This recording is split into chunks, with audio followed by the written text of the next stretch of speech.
I'm on my phone so I can move. There you go. Hey, good morning, Misfits. It is July 19th, episode 5. I got to remember where the heck the camera is. 513th episode. It's going to be another conversation of notes from Tony. I'm attending the UPW Unleash the Power Within. And yesterday was truly, it was really a very strong Unleash the Power Within. It was conversations about, he called it the Dickens effect. So I'll get more into that as we go through the process. But just wanted to say good morning to everybody. And I think you can all hear me. I've got the mic set up here. What is that? Oh, that's a bag of pistachios. That's snacks. Oh, yeah, I seen that yesterday. That looks delicious. So, good morning, everybody. How's everybody doing? Go ahead and send out your 3 messages of joy, of gratitude.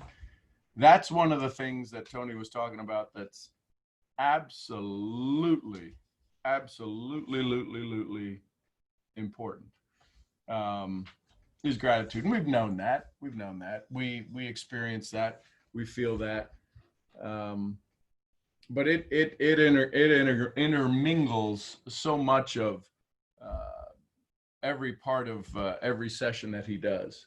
And I got to tell you, yesterday, if you've been to one of his events, he does push. And what was neat is yesterday was this event is the first one in history that's ever been done virtually for him, and with 22,538 people or something. It's funny, I've got a buddy on there from high school who joined, who were actually in the same group. They took 22,000 people and they split them up into groups of 200.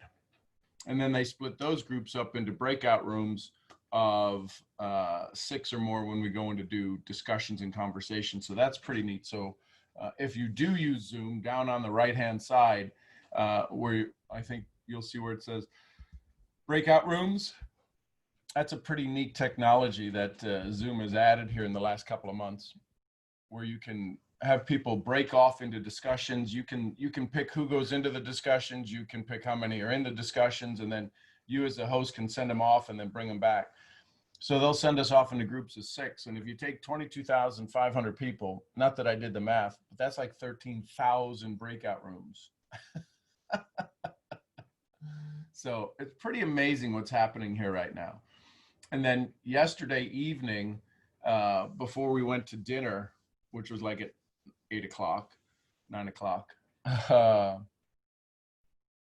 he looked at his watch and he said, I got to tell you, he says, this session, because if he's done it for 43 years, the session that we were in, he said, digitally, he says, I'm looking at my watch. He said, this is the longest this session has ever gone. He says, normally we're judging the crowd based upon the way he pushes us, and then we push back. And if there's no pushback, that's when he stops, because that's when you've reached your moment. He says, he says, because you guys, I guess, were at your home or wherever it was, he said, but you guys have pushed back longer and stronger than any live session. So I say that to say this. This is the new norm.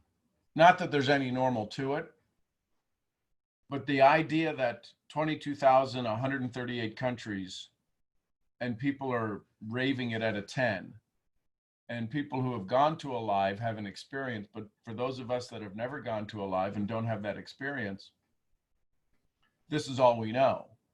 And the way they performed it, the way they did it with incorporating, I mean, he just set the bar to the newest level. Oh, by the way, welcome everybody. Look who's here. Oh, I get a mic today? You get a mic today. So good morning, everybody. So it's pretty amazing. So this is kind of yesterday, well, not yesterday. You weren't here for the discussion of Tony's notes, were you? Mm-mm. No, you had to get on the road. He's gonna mess with me, y'all, and y'all don't be judging. I got a hat. This is swimming pool hair and 1:30 in the morning shower. So Anybody see this? Stop it. Y'all know what that is, Unprepared, right? Rhonda. No kidding. I'm kidding. What'd you say? What'd you say, Latoya? I said unprepared, Rhonda. And I said, I'm just Oh. kidding. Let me Ooh. tell you, the only thing I heard in my head yesterday and this morning that has kept me going is someone who makes a decision quickly and sticks with it. Oh. Uh-huh. And I made the decision, last week Mhm. that I was coming, and everything that you can think of has tried to say that would not be a smart idea to be gone that long or be up that early or whatever else. And I have stuck with that to the point of yesterday leaving at, what did I leave, 8:00 yesterday morning? Mhm. Went 2 hours to my mother's house for her 75th birthday party, hung out in that crazy environment with all that crazy, y'all know what I mean, swam in the swimming pool, sun, all that kind of stuff, food that I don't usually eat, did all that, came back, hung out with my husband and my daughter for about 15 minutes at the house, and then jumped in the car and drove back up here and got here about 9:45, 10 o'clock last night, 10:15 last night. So I might look like a hot mess, but here is what I'm standing on. I am not going to allow my body to dictate what happens to me in this world. And I'm going to make a decision and I'm going to make it happen. And there is no question that I'm going to follow through. And now I walked around the corner this morning before I went and got my coffee, and I told Sean, I am not going to allow my body to tell me how this is going to happen or if this is going to happen. So I might look like a hot mess. You know, You look amazing. Thank you, Love Latoya. I love you, You look girl. I beautiful. love you so much. So there you go, Sean, trying to mess with me. Y'all pray for Sean. He is really, really. He might walk out the room again and get his I know coffee. he might. Y'all, he might. So, but good morning. It is my house. So what's been your biggest takeaway? My biggest takeaway. Because this is an intense event. Yeah. You've not been to I've not been to an event this intense by any means. And on the way up, I was listening to another event that I've been privileged to have clips to listen to. And this event by far, you can't explain this event. Sean and I could sit here and tell you about this event over and over and over, and it's not going to explain this event. This is a must attend situation. It's like trying to explain these calls. Yeah, absolutely. Yeah, absolutely. When I tell my girlfriends that, I'm on a call at 6:30 in the morning every morning, they go, why? It's the same kind of thing. We were talking last night, me and Sean and Michelle were talking last night. I really wish she would get in here with us, but I know she won't. The biggest takeaway from me is the physiology. And I think the reason that's the biggest takeaway is because of what my body is doing. For the past 18 months since you and I have been connected, my body has tried every way possible to hijack this situation. Every way. Sickness. There's a lot of things y'all don't see that I go through that I just don't tell anybody about. I probably should, because that would be a good learning process. But the physiology that he takes us through to help it settle into our body is massive. I was riding with my husband to my mom's yesterday, and I was reading over all my notes. Y'all, bless his little heart. He just had to sit there and get, verbal diarrhea all over, because I'm just on this high with all these notes, and I'm like, wait, let me tell you about this. And my husband's going. It helped me understand why I was so successful in my athletics. And I think this is where Tony Robbins has done more than anybody else. I don't know. I haven't been around anybody else. Is he the only one that does this much physical activity, that he links this much physiology with? As far as I know, I mean, there's other people that do small portions of it. I mean, not like him. But most trainers make it about them. Yeah. Yeah. He does not. He keeps himself out of being the limelight as much as possible. He's the voice, but that's it. And getting into your body and understanding, if you guys, through Sean's phone calls, if you guys have not, It's for Diane. if you guys have not, felt any type of detoxing in your body, or wonder why you get sick, or wonder why your muscles hurt, or wonder all these things, I would say if you're not feeling those type of situations happening in your body, you're just getting knowledge. You're not getting the results yet. When you begin to feel that detoxing in your body, when you begin to have things where you're like, what? The other day I was jumping around doing whatever he tells us to do, and I darn near took myself to the ground because of my left hip. Stop it. I almost took myself down to the ground because of my left hip. It cranked down so hard because I had started getting to a level where I was like, what is that? Sean just has to do the movements now. Watch out, guys. Oh my gosh. Y'all have no idea what it looks like in this room. Both of us look like a hot mess in this room. The point is that, remember we talked about that last night, adding that to the Daily Awakening, doing the moves. Yeah. No, it my body tried its best to go, we don't want this story. You don't get to move forward, and we're done. I love when Rhonda has the mic. I feel like she's right next to me. Yeah, Where am I? Get away from the mic, Sean. Step away from the mic. Just so the physiology, like what Sharon's doing right now, walking, moving, constantly changing your body, and the kinesthetics, where your body is in space while you're learning this, huge results, huge change. And if you're not experiencing things that are trying to pull you back physically, I would say you're just getting the knowledge. You're not getting the application and results. When you have something where you're like, oh my gosh, I was sick. Oh my gosh, I couldn't get out of bed. Oh my gosh, my body was feeling like this. My head was hurting. My arm was hurting. That should be a big key indicator that you're applying the knowledge and you're going to start getting results. Your body will want to fight you every way possible. And I have never seen anything like what Tony Robbins does on getting your body involved and getting it moving as you're learning. I mean, he takes us through stories, that 9/11 story when he was in Hawaii, when 9/11 happened, and he had people from all over the world. And 9/11 literally happened to the point where the hotel staff came and woke him up in his room to tell him this is what's happening, and people are losing their crap. He took us through the story where one of these women, she had decided to say yes to her fiance after he had asked her to marry her or marry him. And long story short, she finally said yes, left him a message. And he was at the top of the building, the South Tower in New York, when the airplane hit, and the airplane had already hit, and he knew he wasn't going to get down. She was in Hawaii with Tony Robbins, and that whole meeting, she was there. So she called. 7 hours difference. Yeah.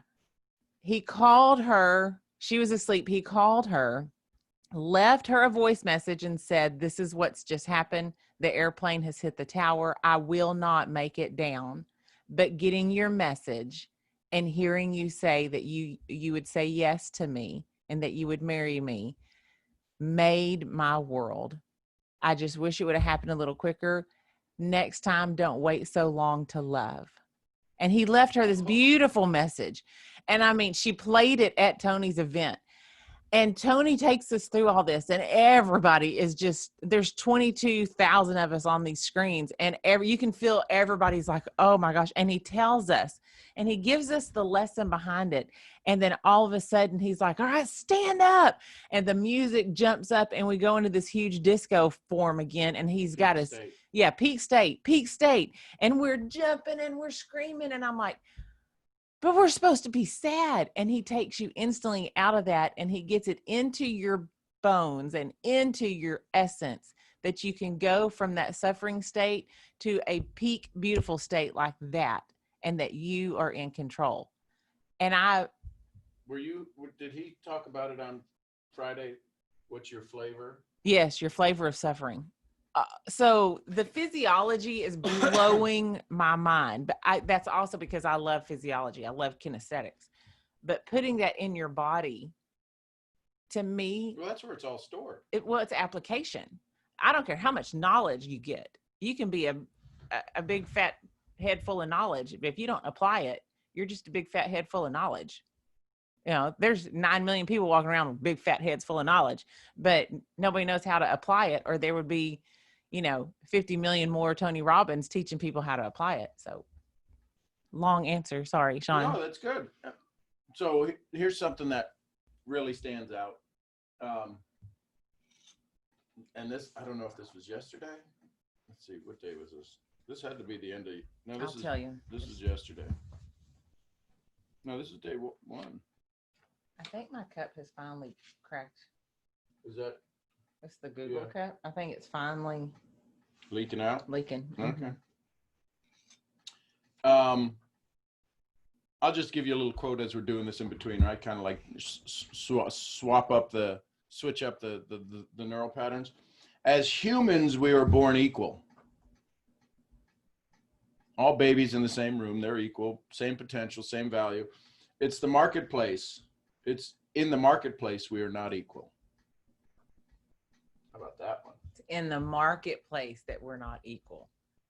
Oh, that's good. Snap. We're all equal. But in the marketplace, we're not equal. That's where we separate ourselves. Well, that's where your discipleship comes in. Did you take the discipleship and apply it, or did you just learn the knowledge? What are we doing to change the quality of our lives? What have you done to change the quality of somebody else's life? Hey, put your mouse over here so I can admit people. What? Put your mouse over here so I can admit people. Thanks. Give me all your money.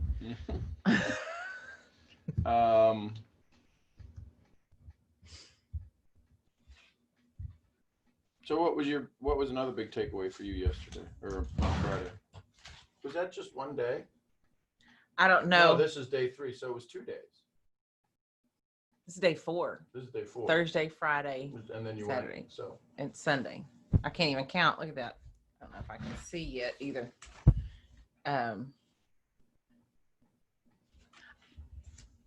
Just by going through my notes right now, I enjoyed when he started talking about building a business, how to do that. He has another class on all that. I enjoyed that. Hang on. There was something that made me think of everybody on the phone call.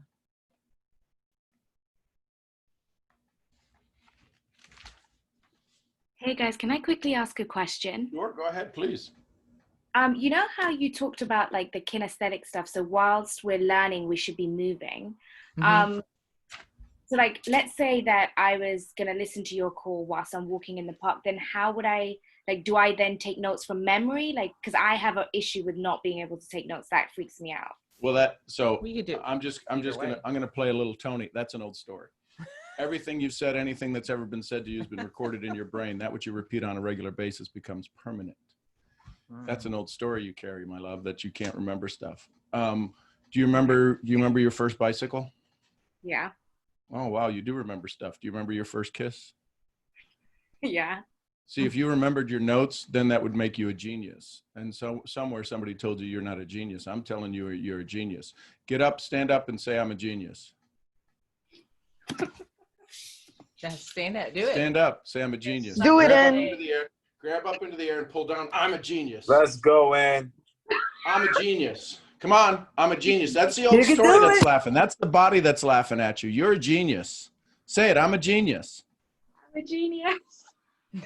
Believe it now. See, this is the old story. This is the body. This is the mind. This isn't you. The heart of you knows everything. The heart of you knows everything. It's the mind that's telling you you don't know it, because if your mind was wrong, then your heart is right, and your heart says you can do what? Anything. Remember. Yeah, so then go for a frickin' walk and remember everything. You could tell me how many leaves were on every tree that you walk by. You just focus on the wrong thing. We all focus on the wrong thing. This is time for you to step up. This is time for you to know I'm a genius. I'm Ann and I'm a genius. Do it. Raise your hands. I'm Ann. I'm a genius. I'm Anne and I'm a genius. Yeah, you pull it in and then pull it in, pull it down, and cover it to your heart. And then you disperse all of the doubt, disperse all of the fear. What do you feel in your body right now? What are you feeling? Anxiety. Yeah. Yeah, but that's the old story. That's because it's having to give up the old story. Your heart is in charge. Pull down, I'm a genius. Pull down, I'm a genius. I'm a genius. I remember everything. I remember everything. I remember everything for good, because a lot of times, right, there's a paradigm that women will remember everything not so good so they can have a great argument later on. See, how many times have you remembered stuff in an argument that you're like, how the hell do you remember any of that? Right? Have you ever done that? Have you ever not forgotten any of that crap? Yeah. What the hell is that for? What's that doing for you? Nothing. No, but that's how we defend ourselves, because you have linked in your mind, remembering everything saves you, keeps you safe. And this knowledge that you're learning about a business doesn't keep you safe. It's about growing. It's about taking you into the unsafe. Oh. So therefore, there's no way you can remember the stuff that's going to take you into the frontier that's going to be messy. You're going to let somebody in, or you're just going to let them sit there? Don't talk to me like that. Oh, wow. Oh, y'all fixing to see some kinesthetics, and this mouse is fixing to. I'm moving over here. See, if I'm not on screens, you can't hit me. We're gonna have some kinesthetic movement. But do you feel that, Ann? So what we just uncovered is a pattern. If you've done it more than twice, that's a recipe. And your recipe is that I can't remember, because if I remember, I'll go into the unknown. And if I go into the unknown, I'll be unsafe. All right. Say that the unknown is where I win. Say it. The unknown is where I win. Yeah, pull up, reach up and get genius. Come on, move. You got to keep moving. Reach up, get genius. I am a genius. I am a genius. I am a genius. I remember everything that takes me into the unknown. I have every answer available. I remember everything that brings me into the unknown. What? I remember everything that keeps me safe. I remember everything that keeps me safe. I'll always have the answer. I will always have the answer. I'll always know people who will have the answer. I will always know people that will have the answer. Y'all feel this? You feel the difference? You see what's happening? How do you feel now? Fired up. There you go. And so where's that fire? Where's that fire? All we're doing is fanning the flames. The fire's been inside you. All we're doing is fanning the flames. This is you waking up. This is you stepping up. This is you stepping in. This is you giving up that old story that if I can't remember notes. You can remember an argument. Why the hell can't you remember notes? So true. So true. This is for everybody. Yeah. This is everybody. Get your body into motion. Okay. Wow. Thank you, Sean. And Rhonda, that really helped a lot. Thank you. I'm sure I got to throw you in there. Yeah, they do. Thank you, Ann. I love you too. Hey, you guys, I don't understand this thing about physiology, but I do understand, I do experience it, if that makes any sense. But Okay. it doesn't make any sense to me at all, and it really agitates me. Okay, that's an old story, because here's the thing. If you gave up that old story, you'd be free. You've got more knowledge, more experience than any of us. You got more in your pinky thumbnail than any of us do. You've got both the experience of the great and the bullshit. You've got stories that people would put on walls and people would bury in tombs. You've got stories that nobody ever wants to hear and nobody should ever hear. You got stories that will bring people to their knees and make them stand up on the top, on the highest of mountains. And if you get into your physiology, if you get into your body, because that, when you get upset, where do you cry? You don't cry on the outside, you cry on the inside. You understand the physiology. The physiology, when little Sherry shows up and she goes, oh shit, I don't want to be here, or I want to color, or my mom is, I don't know how to protect my mom. That's physiology that's residing in every cell in your body. And when you say you don't know, I have to sit here and giggle, because you know more than I do. You do. You understand this physiology more than I do. You understand as a woman that if you shake your ass, people are going to pay more attention than if you don't. That's physiology. I'm just saying it. Listen, this is the clarity, because this story that resides inside of you is an old story, but the new story puts you on this call. The physiology of you clicking the start button, the connect button, that's physiology. Every one of you, the 31 of you that showed up on this call, you used physiology to get your butt here. Well, what do we beg for the most a lot of times on these calls? I can't wait till I see you in person and I can hug you. That's physiology. It ain't that good. That's physiology. Sharon, it's the same thing whenever your niece was getting married. It was nice to be on Zoom, but what did you really yearn for?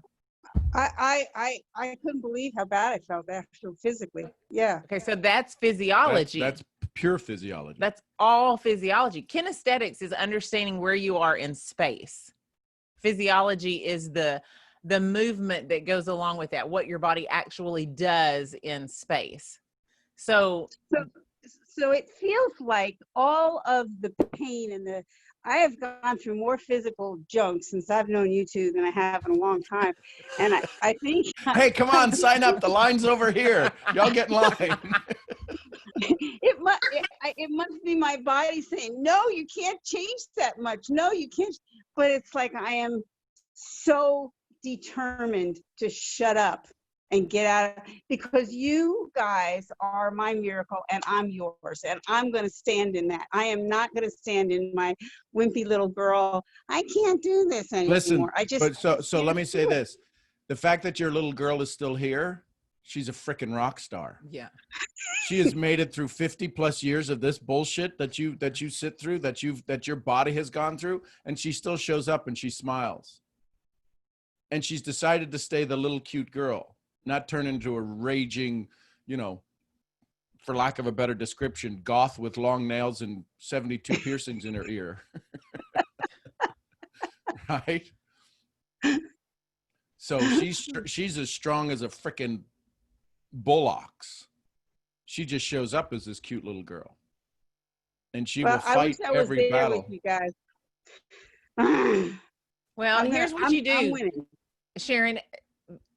When you talk about physiology and you talk about you've been through more crap with us physically than ever before, you need to do exactly what Joseph McClendon tells us to do whenever you have those moments. He's like, okay. Oh, so I didn't talk about this yesterday. So I think see, he just interrupts me on my call. No, but you're going to get up and do it. Oh, no. Would you say on your call? I was wondering if he's caught that. He caught it. See, Ann, you do hear everything. Sometimes it's better not to say anything. So how do y'all like the morning show? Isn't it better when we're together? So here's the thing. So he literally did a study, and Harvard did a study, that there's a particular part of your body that when it shakes, it changes the physiology, and that's it. He calls it assitude. And assitude is when you shake your booty. That's why Latinas and Latinos, that's why they have such a good attitude. And our brothers and sisters, right? Right? That's right. Who are in the hood, right? And they do the little hood dance, and they shake that thing, and booty got back, and hear it slap and all of that stuff. I can't believe I just said that. See, I have listened to a couple of songs. Make that thing go slap. And don't say that. Okay. I have no idea what that means. Good. And to continue on. This is recorded. Yep. Oh my goodness. Okay, so Sharon, before he continues on. Assitude. Get up and shake your ass. This is what my view is.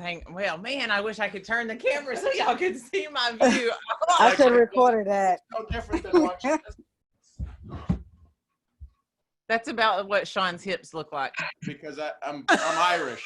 I left my ass in my other pants. They said, Sean, shake it. And he goes, I'm like, that's your shoulders, baby. That's your shoulders. You got to get a little more south. Anyway, Sharon, what I was going to tell you, two things. One, I was going to tell you to do the booty shaking, but he said, anytime you have a moment like this, stand up, bend over just a little, put your arm out in front of you, and pat yourself on the back. Because it's an awakening. That's a kinesthetic movement. That's a physiology in place. Diane, don't hide your smile. I feel like I'm Tony Robbins. I'm getting to watch 20 of you, where he's watching 1,500 at a clip roll through that screen. Yeah. So Don't look confused, Dan. I see you. I love you. Yesterday was so amazing, and my resistance was so ginormous. And finally, I said, I cursed. I said, "This is ridiculous. Get up, stop it, just stop it." And all I did was clean up my kitchen, and it made all the difference in the world. Because of the physiology. It's the physiology. That's what I was thinking. All you have to do is move your body. I don't care what you do. Move your body. It does not make any. All of everything gets stored in our body. The brain doesn't do anything. The brain is an electrical. Go ahead. So we're doing all this stuff on a computer that's actually killing us. I mean, That's an old story. The news story's got to be, that'd be like saying that, well, we thought when the sun came out that we would all burn up and turn into a crisp. There's ways to protect ourselves. Don't go to those extremes, because this is the new norm. No, I'm just thinking that I need to get up, move my computer in such a way that I'm not sitting like a lump for 8 hours. Yes. Well, you can do that, but literally we have been in this room, and you can do what you need to do sitting right here at a desk and stand up behind it.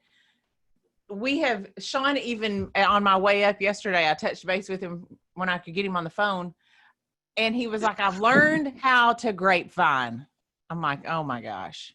And he's learned in aerobics, y'all, if y'all have ever taken any kind of aerobics class or anything, the move grapevine, where you're going back and forth, switching your feet over. There you go. Look, check out my view. With all that, oh my gosh. And half his shorts are too big, so he starts looking like, a gangster dude walking around in an Irishman's body with his drawers hanging out the back. I'm like, oh my gosh. I'm like, just focus upward, Rhonda, focus upward. You can do this. So, but you can, Sharon, you can get up while you're doing this. And I would be curious. I don't have this set up at home, but if I did, I would be curious to see how many of us, I say us, not y'all, because I need to do it too, in the middle of some of these talks that Sean's given us, that we are moving. I cannot tell you how many times Friday that Joseph had us stand. He would teach us a principle, and then he'd have us stand up and do this. Yeah. And then he would have us just shaking our hindies. Just like shake it. Let Leo back in. Oh. Shake it. I mean. Wow, you found Leo quick. I'm always find Leo quick. So you just hand me that mouse again, all right? Let Leo in. Well, Leo knows how to shake it. So, but yeah, there you go. And Luis is taking it to a whole nother level. He done put on a wig and is shaking it. But again, it's the kinesthetics. It's the physiology. That's a blanket. It's a wig. Did he grow his hair? It's a wig. Oh, it's a wig. It's a wig. The sad thing is, I think I have the same. I have the same wig. Scare the hell out of me. I have the same wig, Luis. I do. That's crazy. You don't have it on. It was meant to be. It was meant to be. I know. We are totally meant to be. Oh my gosh. Man, the weekend calls.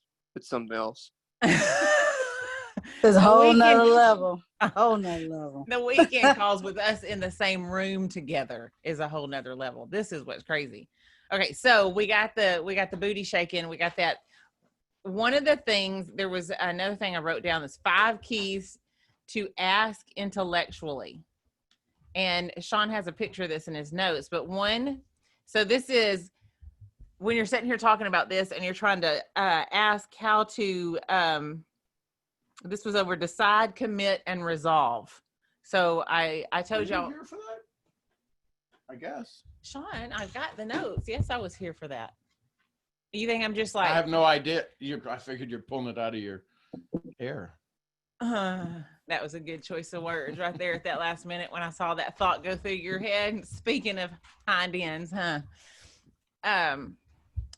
because Sharon asked, she was asking, and then Ann was asking. We're always asking. So that's, first of all, Oh, is that pat one? yourself on the back for, No. pat yourself on the back for always asking. This was right before they went through the triad. Because asking means you're wanting more. You're trying to find a way. You're looking for the knowledge. You're hungry for change. You're wanting to be turning into the frontier. You're tired of being in the plains. So asking is already a big step. So then he went through how to ask, and he said there's 5 keys to ask intellectually and intelligently. And the first one is when you're going into a situation, ask specifically. You don't want very specific. Yeah, very, very specifically. You don't want just generic questions. As you're walking into something, ask specifically. Ask someone who can help you. Ask someone who can help you. Now you need to vet. This will cause you to stop calling people mentors. Yeah. This will cause you to vet people to see if they can actually help you. Ask people that can help you. Create value for them first, and then add value. So it would be, how could I do that? He gave a story about that, about a guy who wanted to work with a company. He wanted them to hire him for his services. And Tony said, well, flip it. So he went to this company, and he knew he could make this goal happen. So he went to Tony, who was like, I want to be able to work with him. I know I can do this, and I know I'm worth it. And he said, okay, well, add value to them first. So he goes in and he they sold a product for $1,000. He wanted a $500 raise. That's what it was. Yes. And they're like, well, there's no margin. Right. He said, I can increase their sales by 30%. That's when he goes back and he has a different conversation. Finish that, because you remember that part better. So he went in and he said, well, he says, I want a raise. And he goes, well, how much of a raise do you think you deserve? He says, well, like $500 a unit. He goes, well, they only sell it for $1,000. He goes, yeah, but they make $1,000. Well, there's overhead, there's costs, there's this, that, or the other. So he said, they could give it to you, but they'd be out of business. You're that good, but they can't afford you. So he went in, he said, go bring the value to them, and then set it up that if I don't increase your sales by 30%, but if I increase my sales by 30%, I want 10% of the profit. I want 10% equity in the company. But if I don't do that, you don't pay me an extra penny. So I'll stay at my current salary and commission. But if I get it to 29%, you've taken all of the gain and had no exposure. So he went back in and had the conversation. He said, so here's what I'm going to do. You're not going to pay me one extra penny until I get the company to 30% margin. Then I get 10% extra. And he did, and it made him millions and millions and millions of dollars. But everybody wants everything now. This is the challenge with some people out there. Whether it's Jim Rohn says, income is based upon like the ladders on a rung on ladders on a ladder, rungs on a ladder. There you go. The value you bring is how high you get on the ladder. So somebody's at $5 an hour, they're doing a $5 an hour job. That's all that is. We're all born equal. It's the marketplace that differentiates us. So how much value do you bring to the marketplace? So he brought ideas and concepts and everything else that the company was able to get a significant profit till they had to start paying out for that knowledge. All right. So how much value can you bring? So it says, create value for the person you're asking. Figure out how you can help the person you're asking first. If you are adding value to them, they will listen to you. Mm-hmm. Go on, it's your show. Yeah, thank you. Appreciate our special guest, Sean Murphy, in the studio today. Number 4 was ask with focused, congruent belief, absolute certainty, and conviction. If you aren't convicted about what you're asking, how can anyone else be? Express absolute conviction in your words. And what do you think the last word is? You don't have the Hang on. Y'all talking too fast. I can't write this fast. Say that again. Okay. Ask with congruent. I'm sorry. Ask with focused, congruent belief, absolute certainty, and conviction. This part is really, really interesting. And this part is where 70%, I would say, of the network marketers fail. You want to hear one of the notes I wrote under there? Yeah. The Why do you say that, uncertainty. Rhonda? Say again, Leo? Why do you say that this is where 97% of network marketers fail? Because when you go and you go face to face with someone you are introducing into what it is that you do, you are not speaking from focused, congruent belief. You are not absolute certain that this works for you or that you want to continue in this path, and you aren't speaking with a conviction. You're speaking with uncertainty, minimal halfway belief, And compensation. yeah, mostly compensation. And yeah, you're kind of certain because you saw somebody else do it, but you don't know if you believe you can do it yet. And this destroys your ability to communicate from a strong, I am fully convicted. I know, Leo, when I decided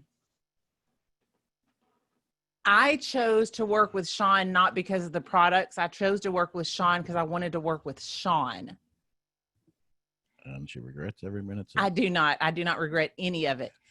Once I believed completely in Sean, and I knew that he could catapult me into a different level of success, and I was so uncomfortable, and then I believed that the products fully worked, I drew a line in the sand that I know this is real and this is going to happen, and no one can tell me differently.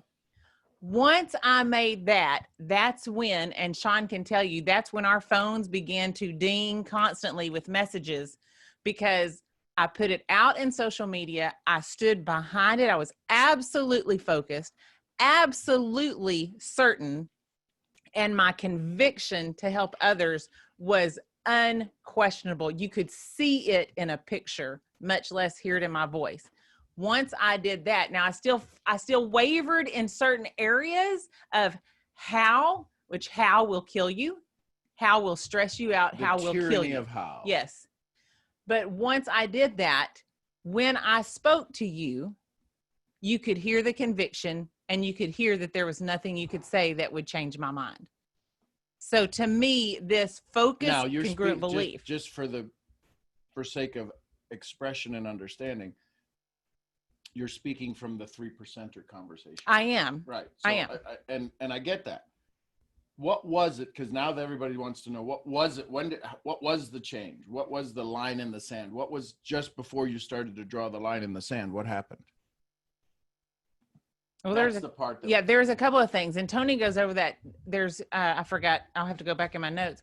There's a few things that'll make you change, and pain was mine. I was done. I was so tired of the pain of not succeeding. The pain of knowing I had a voice inside that was strong and bold and courageous. The pain of knowing my family should be living differently. The pain of knowing I've got a mission that God gave me at 4 or 5 years old and I'm not living it. The pain, that discomfort was my biggest motivation. I am so tired of being mediocre and sitting in the pain of mediocrity that I am moving forward. I don't care what I have to do.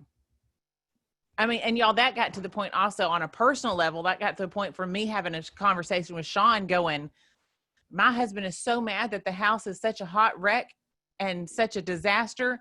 I don't know how I can do this and that. And Sean having to mentor me through even that pain, because I was so pulled in two different directions. That was a Freudian slip. I was so pulled in two different directions that shut up. That I couldn't figure out what to do. I couldn't figure out how to little East Texas girl keep the house and everything in it happy and keep my husband happy. And I didn't know how to continue moving forward in this business. And I had to have him mentor me through that pain of growth again. So for me, identifying that pain constantly keeps me moving forward. But as I move forward, I move in complete certainty that that's where I'm going. Go ahead. I'm sorry, can I ask a question? Isn't it pretty much true with all network marketers that, not all, but the majority of us have to hit that pain threshold before we draw that line in the sand? I'm starting to notice. Well, the answer to that is yes, but the other side to that answer is no. The challenge is that we all have the pain. It's that we never decide to. Very few people can help you step through it. Everybody's in pain. Every one of us, I'm in pain. Every one of us is in pain. The challenge is that we don't ever find, we try to work on our own by stacking BS. Sometimes it's the one that comes out of the bull, and the other times it's the belief system, but we're all in pain. We are all in pain.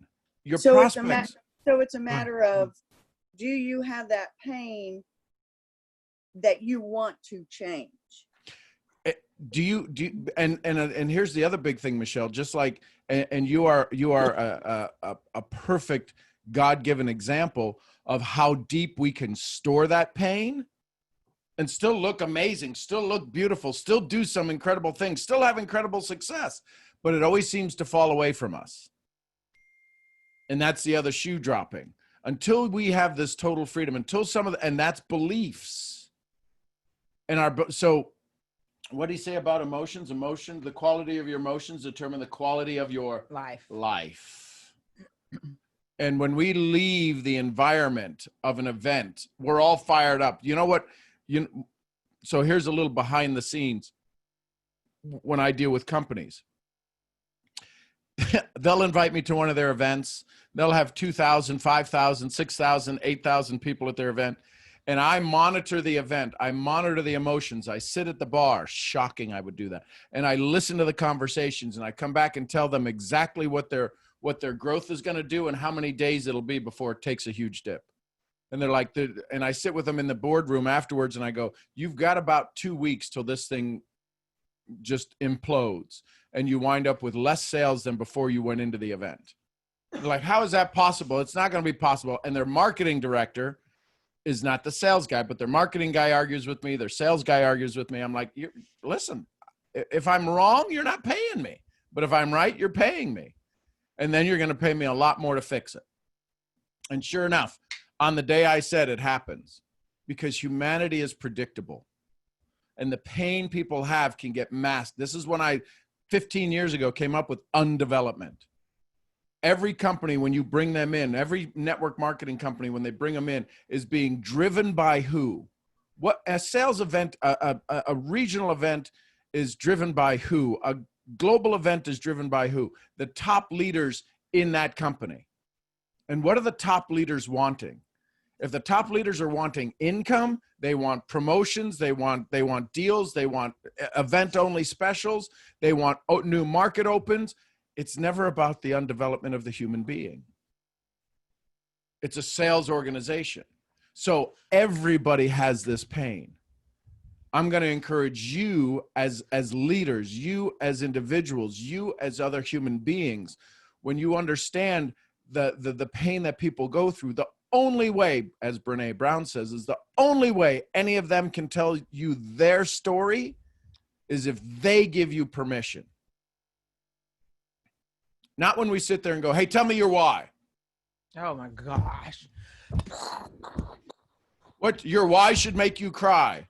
I could punch you in the nose. I could punch you in the nose and make you cry. I was thinking the same thing, so I was going to punch you in your nuts. So here's the note that I wrote underneath that last one.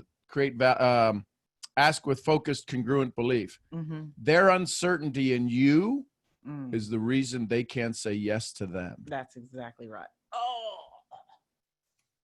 So I'm sorry, can you say that again? Their uncertainty in you is the reason they can't say yes to you. This is why I do a training on yes kills your business. You know, everybody talks about go for no, go Yeah, for no, yeah, go for no, go don't. for no. Ugh, And that whole physiology and that whole thing is just a bunch of crap. Oh my gosh. But anyways, but we believe it because it's like, oh, I'm going to get a whole lot of no, so I must be winning. Talk about building it into your physiology. Anyway, so. Hey, Sean, can I share real quick? Yes, please. Yeah. So yesterday I posted in the secret sauce community a Yes, video. you did. And everybody throw up some hearts for Luis. Yeah. So I said that I felt like it wasn't even for the cat, right? And now that Rhonda was talking about this, my mind was thinking, I never cried when my dad died. I never cried when my grandma died. I didn't cry when I didn't graduate high school because they nearly kicked me out 2 weeks before I graduated. I did graduate. But I never cried on these moments. I never felt the pain. But yesterday when my cat died, I felt this horrible pain. Like it had been, it wasn't normal. Like it was just way too much, very intense. And then at night, I was just like bawling my eyes out, crying like crazy. I started asking questions myself. Why does this hurt so much? I don't understand why this hurts so much. I had another cat and they killed him too. I didn't cry. I didn't care. But with this one, I got an emotional connection, right? I had him for months. So I got like connected. And then I started, the thoughts started coming to me. It's because I was frustrated. It was the pain of me not living the life that I know I could live. Because I know I'm smart. I know I have everything to be living the life of my purpose, right? Because I know I have a purpose. But then I started realizing that it was that pain of me knowing that I'm not doing everything I can. And this process of taking the secret sauce has me like feeling like I'm not that old story. I'm not all of that shit that my dad told me, all of the bad decisions I made in high school and middle school. I was a trouble kid. I was really a bad kid, like literally bad. And I kept carrying all that because I never felt the pain. I always evaded it. I didn't care. I didn't go look for the answers. I didn't even believe in God. I didn't want to know the dude. I said, yo, I don't understand you. I don't care. I just didn't see it. And yesterday it all came down, and I feel what you said, Rhonda. Mm-hmm. I really feel what you said, and I understand it now. I hadn't felt that pain, so that's why I wasn't taking action. And now you were saying too, Sean, like until you don't feel that pain, you don't feel the need to move. And I get it now. Like I feel like I had a big ass awakening yesterday without even knowing what was happening. And that's because it's very important, Luis, that you allow, not understand, because it's going to take a while to understand it, but you allow the fact that your heart took over. Mm. That was all mine. Everything up until that, to the moment of the little kitty being gone, was all in the mind. The second that the fact that was the straw that broke the proverbial emotional back. And then your heart took over, because the heart will always protect us. The heart is like that big, huge giant that stands in the corner and doesn't do a thing, doesn't say a thing, doesn't do anything. It's the greatest servant on the planet. But the second that it has to awaken, it can come out in a storm, right? Like I always say, never corner a coward. It'll kill you on the way out. And not that you were a coward, but your heart finally said, enough of this shit. I'm done. We're going to release this. This is something that's important. This is a moment in history. And it told the brain to sit its butt down. So, Luis, stand up. No, stand up. Oh, good. He's wearing pants. Good. I'm glad you're wearing pants. Okay. Put your right arm out in front of you. Let me do something. Okay. Right arm out in front of you. Right arm. Yep. Yep. Bend over just a little. Okay. And pat yourself on the back for that awakening. There you go. Good job. And then jump up and down a little bit. Shake Jump it. up and down. Yeah, shake what your mama gave you. Yes, Here's yes. a little salsa in the hips, baby. Whoa. There you go. go. There you go. Woo! I There gotta you touch go. down for this. I gotta- Oh, he wants us to see. Oh, Wepa, there you go. wow. Yeah, but shake it. Shake it, baby. Shake Shake it. Do a little cuadrado. Bailando en el There you cuadrado. go. There Hey. you go. Hey, there he got the full circle there. See that? Yeah, There you go. my spine is fused, I guess. Yeah, he's Sean's fused from like the shoulders down. To my ankle. Yes. Like a cinder block. Good job, Luis. You see how his face has changed? Yeah, the glow that's around him. It's totally different. This is huge. When we listen, you know, if you've been to a Tony Robbins event, you know, do your move. Yes, yes, yes. Right? You've got to have your move. You've got to have your ability. You've got to be able to take control of your body. This is when I talk about the simplicity of when you get out of the shower, dry yourself off differently. Change everything. This is LaToya writing with her left hand. And now LaToya, here's the hard part. You've now reached another plateau. Mm-hmm. I'm going to ask you to start learning how to write backwards. Oh my God, you be in my head. Oh, I heard mom like, what if I start writing backwards with my left hand? I can do it with my right hand. Right? So imagine that. Imagine the neural pathways that need to be created to write the word the. Yes. E-H-T. You're going to have to, this is people who are like freaks that can say the alphabet backwards, but it's all about memory and it's muscle memory. And so now imagine the new level of neurons when you start to write the simple words backwards. So, LaToya, I did this in middle school to myself when I was in 7th grade. They put us in a lab, a science lab, and it was me and my best friend sat across from me, but she faced me. Yes. And we always, you always want to talk. And so we're wanting to talk and chat. And I had worked on my right hand and my left hand like you'd done. I'd gotten to where I could take notes either way. How far away are you? What are you talking about? You got very lucky. I did because I got excited. Stop it. Let me talk like this. Is that better? Anyway, I got to the point where I wanted to talk to her about what was going on, but the teacher could see if we did, I don't know if you can see this, if we took notes and then I turned my notebook and then I would do it like this, well, the teacher would see that I turned my notebook. So what I did is I kept my notebook the same and I learned to write backwards and upside down. So I would take notes and I would write backwards and upside down, but I'm taking notes and the teacher just sees me taking notes. And if you took my paper and you stood on this side and I kept it facing me, you could read everything I wrote to you. And I would have full conversations backwards and upside down. Oh my gosh. So she could read it. But now that I'm understanding everything I'm learning now I understood why my sports events, I got even better. Because look at the pathways I was creating in my brain, writing backwards and upside down. And I could do it with either hand. Wow. Sean's getting scared now. Yeah, he had to leave the studio. Yeah, he's right there. He's clicking up to the computer. So make those changes too. So act as if someone's sitting across from you and you can't turn your paper, but you need to write them a note. Okay. Backwards and upside down. Okay, backwards and upside down. I'm gonna try that. I would think that would do tremendous things for people who struggle with dyslexia to, just change that whole pattern up in their brain, and because they're already kind of doing it that way, Yes, for sure. Absolutely. One thing I had to ask.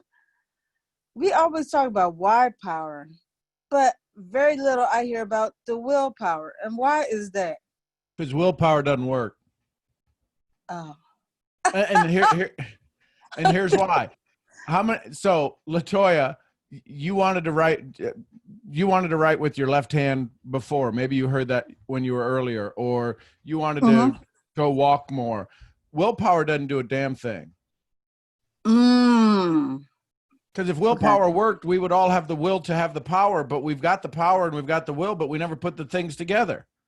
This is because of belief. And until you scramble the old beliefs, then the beliefs create your emotions, and the emotions are the quality of your life. until we scramble some old, deep beliefs. Listen, so I can't believe I'm going to do this. Oh, what are you fixing to do? So we went through belief story yesterday.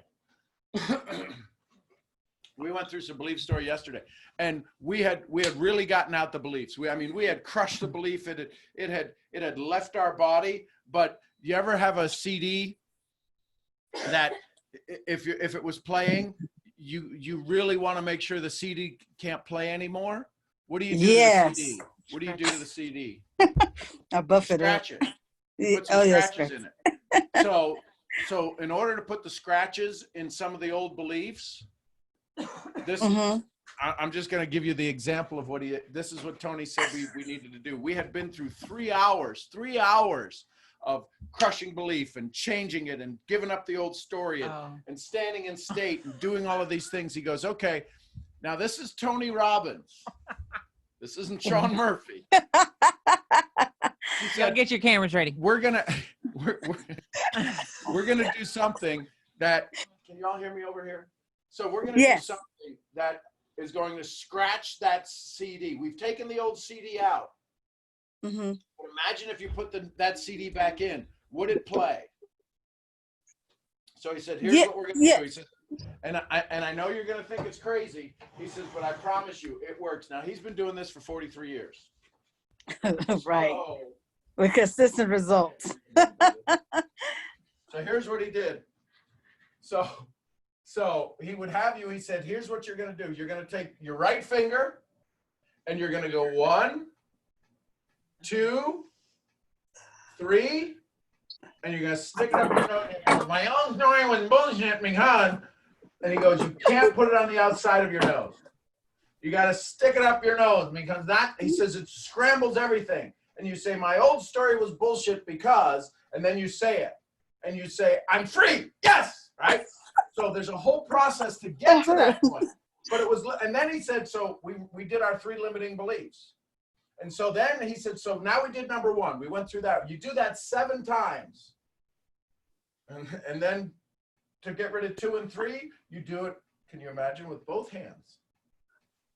Oh. My own story was bullshit because, and then you say, and there's this whole process you go through. Wowzers. Oh my gosh. So when you wonder about what needs to take place, there is certain, that's true physiology. I forget where the camera. That's true physiology. Wow. So there's Sean, listen. Go ahead.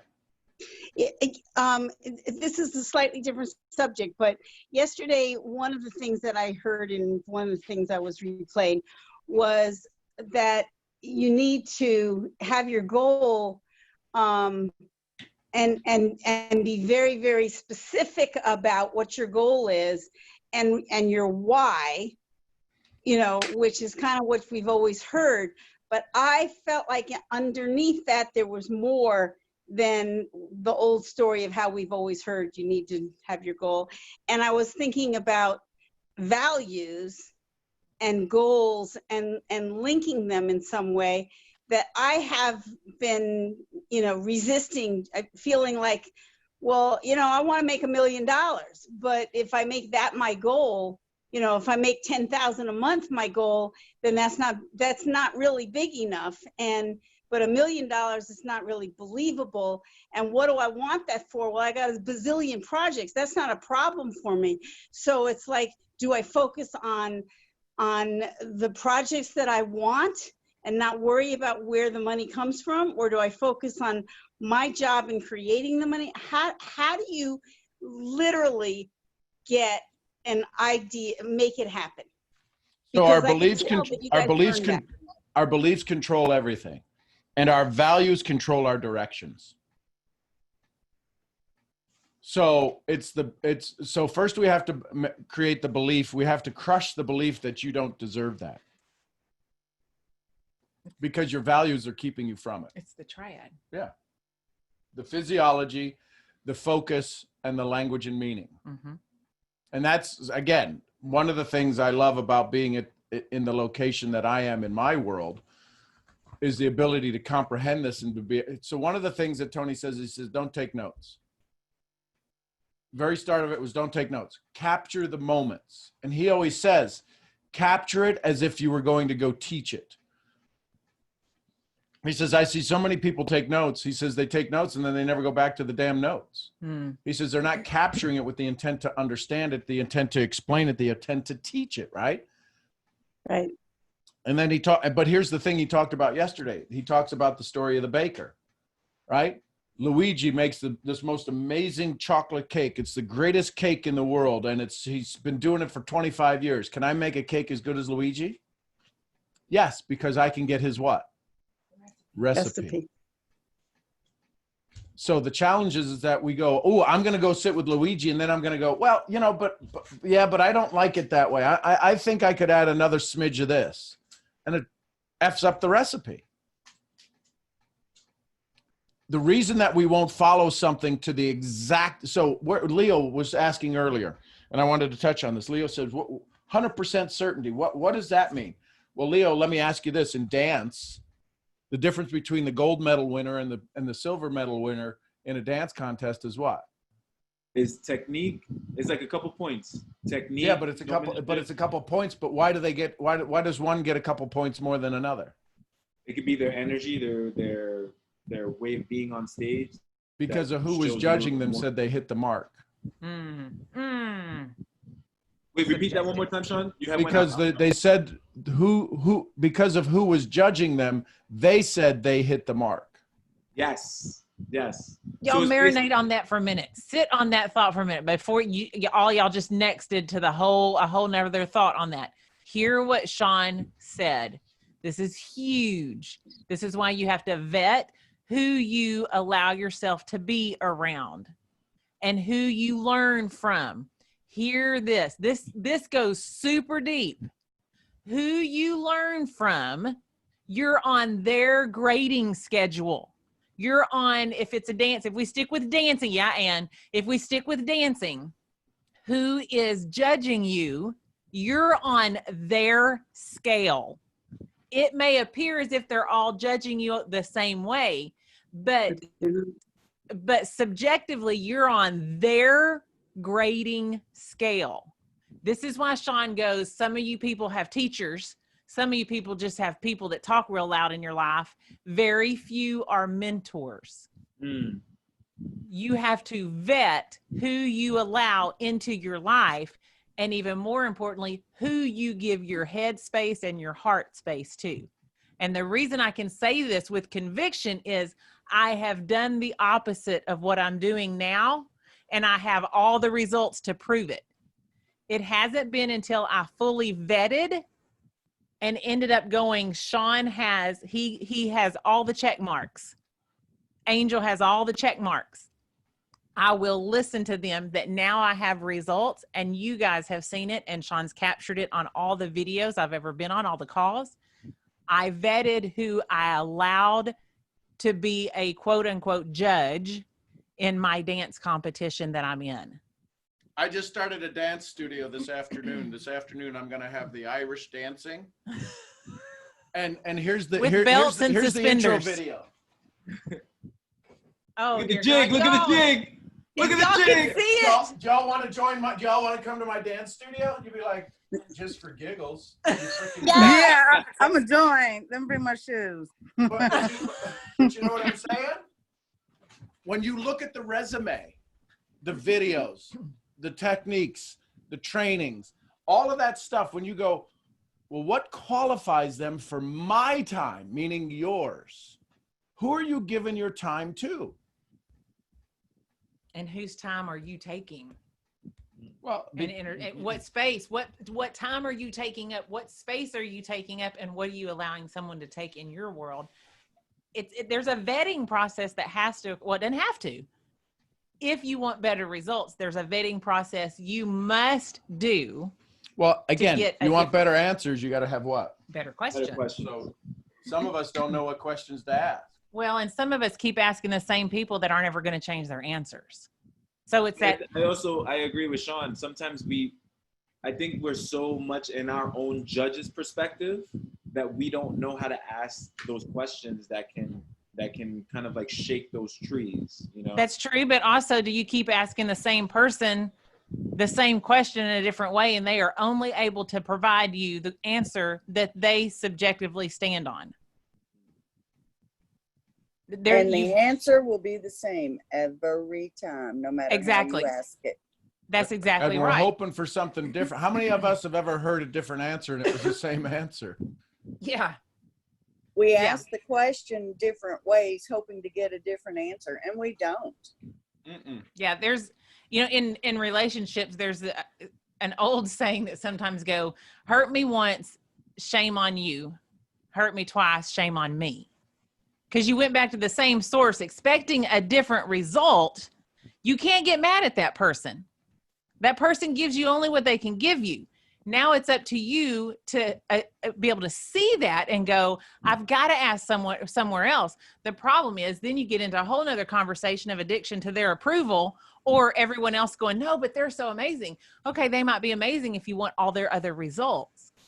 Stepping out into your own self and vetting who you allow to speak into that is a lot of independence.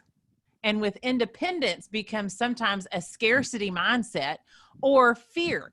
And that's one of the other things that he told us. There's one thing that really, really, really stops anyone from ever making progress. One thing: fear. And there's two types of fear. Fear that you're never enough. Reason why I wore my shirt that says, I am enough. Fear that you're never enough, and fear you'll never be loved. Fear will paralyze you in life. And those are the two fears: that you're never enough and that you'll never be loved.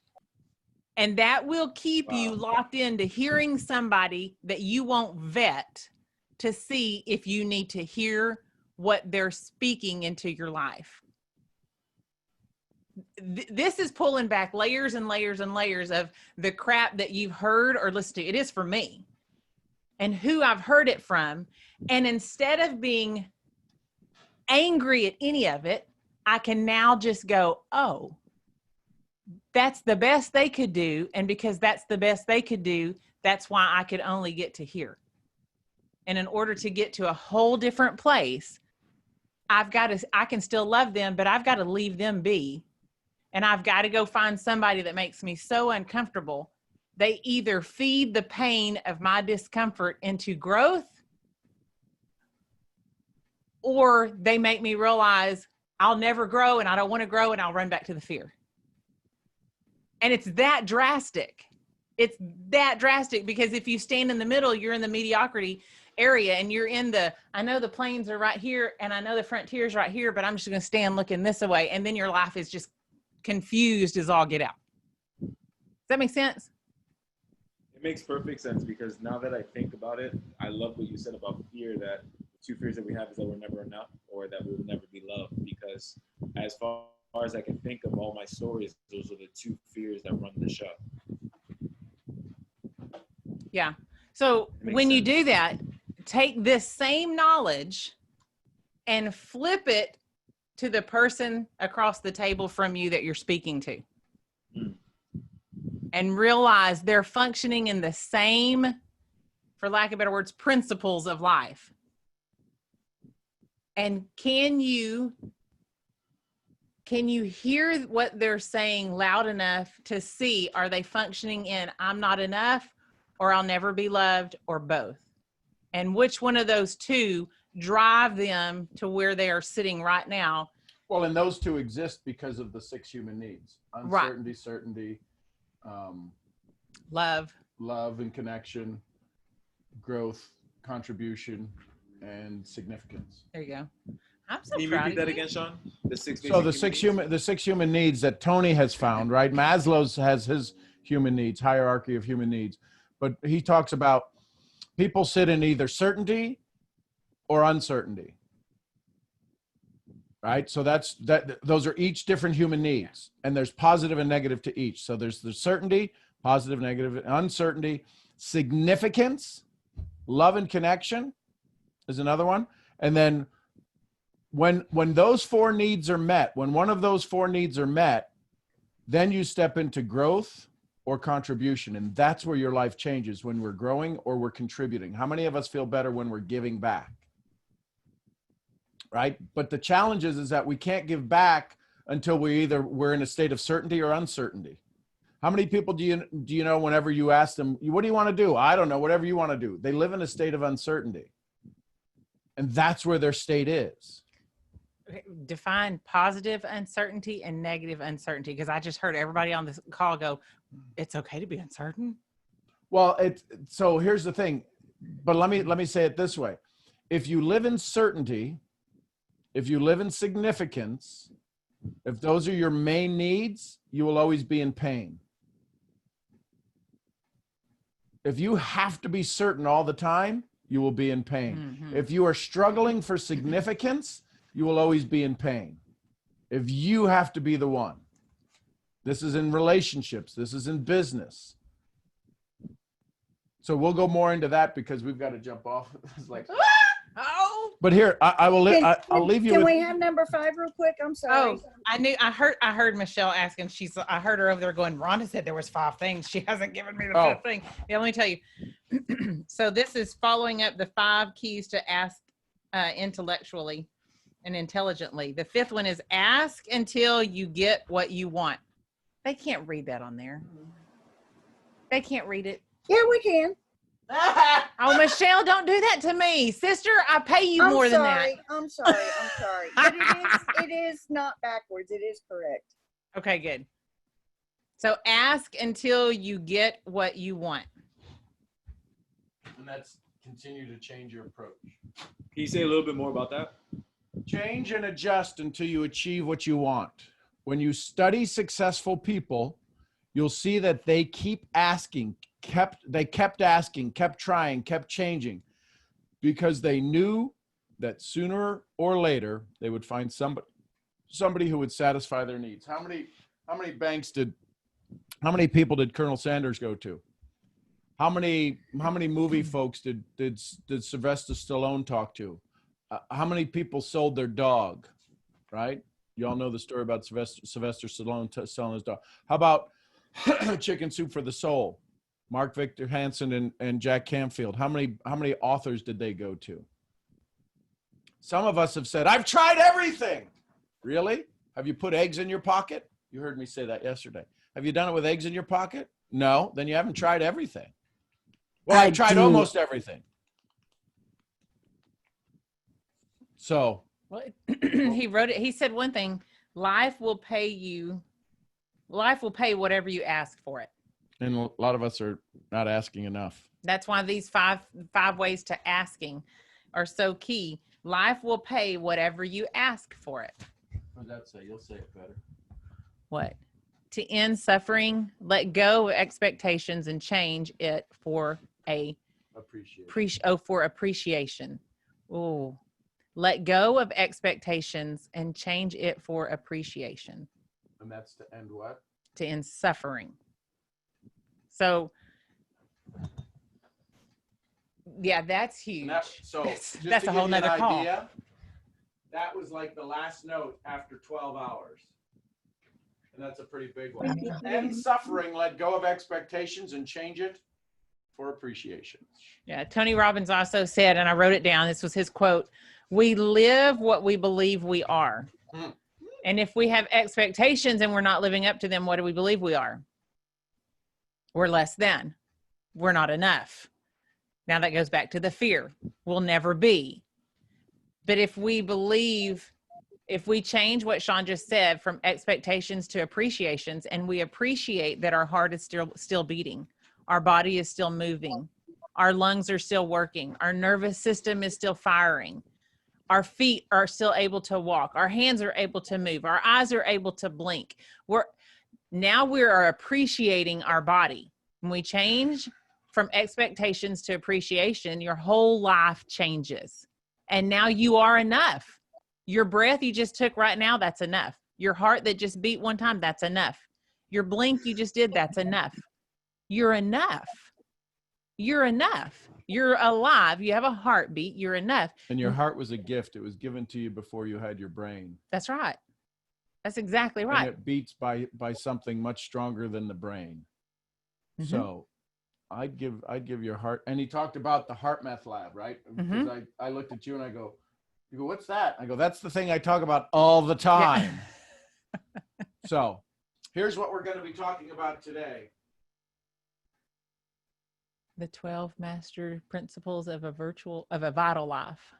So you may want to tune in tomorrow for some notes. Before you go, Rhonda, would you say a prayer over all of us? I sure would. Is this the first time I've ever prayed in here? Yes. Oh, this is cool. The second time you've ever been up. Well, other than you showing up. It's the third time. Yeah. Third or fourth time. It's like you're always here. Huh. Now we really need to pray. I need to ask for forgiveness for the thoughts that just went through my head. Okay, I'll pray and then we'll wrap it up. Heavenly Father, thank you for today. Thank you for the sleep that you gave each one of us. Thank you for the rest for our bodies. Thank you for this awareness and new frontier that we're able to see and step into. Help us with the courage to step into it. Help us to let go of the things that don't serve us, the things that you do not call us, the things you did not make us for, and turn and fully, with open hands, accept, believe, and appreciate what you have for us, what you call us, and whose we are, and what you have for us. Help us to see it, incline our hearts to you, Father. Incline our hearts to understand what beautiful miracles each one of us are. Help us to appreciate every heartbeat, every hair on our head, every movement we have, every breath that we get. Help us to appreciate this and let it go down to the very depths inside of our soul so we can just marinate in that joy and that appreciation. Help us to move forward in every way possible. You see our hearts. You see exactly what it is we want to do and how we want to help not only ourselves, but the people we come in contact with. Thank you for smiling on that with us and for us and through us. Thank you for bringing us all together. Thank you for the community we have here. Thank you for the place Sean has provided. Thank you for this home that he and Michelle have provided. And thank you, Father, for opening their hearts to us to usher in this friendship that we all have together and this place of love and joy. Help us to carry that out in through our day. Help us to spread our thankfulness and our appreciation to every person we come in contact with, especially the one in the mirror that looks back to us. Help us to see the adventure in our smile and the adventure in every other smile we have that comes back to us. Help us to glorify and honor you more. Let this day be a day of not only rest, but learning and fun and lots of smiles. And let us give you all the glory and all the honor in the precious name of Jesus. Amen. Amen. There you go, ladies and gentlemen. Another Misfit Call in the books, episode 512, I think it is. I don't know. And I love y'all. y'all are amazing. Love you. Love you too. You guys. I'm your head misfit along with Me. Sweet. We'll see y'all where? At the next At the event. next event. Love you guys. Thank you so much for everything. Bye, Bye. Rhonda. I love you Y'all all. shake Have it, an amazing shake it, shake it. day. Love you. Shake Thank it, shake you, it, shake guys. it. Thank you. I'm on the way to Ohio. There you go. Ohio. Michigan's got to go get some good Buckeye. Little baseball. Cool, brother. Be safe. Drive safe, y'all. Bye, y'all. Love Bye, you. everybody. Have a great day. Bye. All right, take care, everyone. Bye.